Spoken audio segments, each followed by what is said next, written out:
14 দিনের যুদ্ধবিরতিতে ইসলামাবাদে শান্তি বৈঠককাল, অবশেষে ট্রাম্পের দম্ভই চূর্ণ।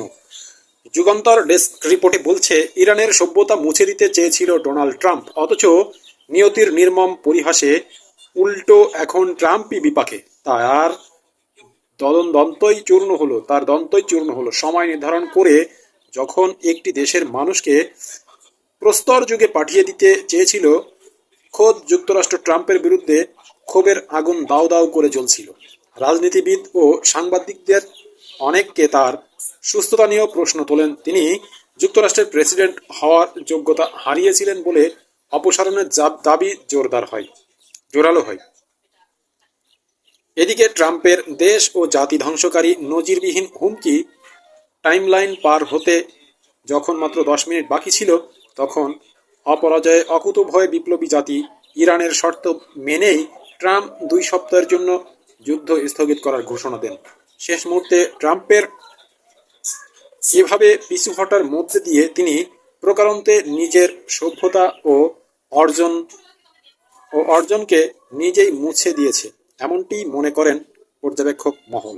টানা 40 দিন প্রলয়ঙ্কারী যুদ্ধ, 5,300-র বেশি মানুষের প্রাণহানি, লক্ষাধিক স্থাপনা ধ্বংস ও বিপুল সম্পদের ক্ষতি।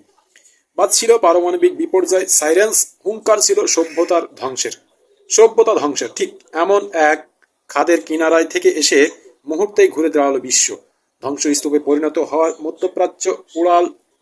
মধ্যপ্রাচ্যে উড়ল যুদ্ধবিরতির শান্তির পতাকা। বুধবার যুক্তরাষ্ট্র ইরানের মধ্যে 2 সপ্তাহের এক ঐতিহাসিক যুদ্ধবিরতির চুক্তি কার্যকর হয়েছে। পাকিস্তানের নিবিড় মধ্যস্থতায় এই অসম্ভব চুক্তি আলোর মুখ দেখল। এতে সাময়িকভাবে বন্ধ হয়েছে বোমারু বিমান ও মিসাইলের গর্জন। আগামীকাল শুক্রবার পাকিস্তানের রাজধানী ইসলামাবাদে বসছে 2 দেশের সরাসরি শান্তি বৈঠক। তবে এই 2 সপ্তাহ পর কি হবে তা নিয়ে এখনো চরম উৎকণ্ঠা পুরো বিশ্বে।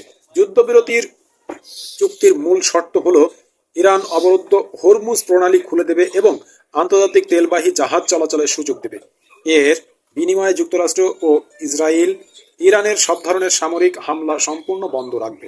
যুদ্ধবিরতি নিশ্চিত করে ইরানের পররাষ্ট্র মন্ত্রী সৈয়দ আব্বাস আরাঘচি তার সামাজিক যোগাযোগ মাধ্যমের পোস্টে পাকিস্তানের প্রধানমন্ত্রী শাহবাজ শরীফ এবং সেনাপ্রধান ফিল্ড মার্শাল আসিম মনিরকে প্রিয় ভাই সম্বোধন করে অক্লান্ত পরিশ্রমের একটি বার্তা লিখে পাঠিয়েছেন।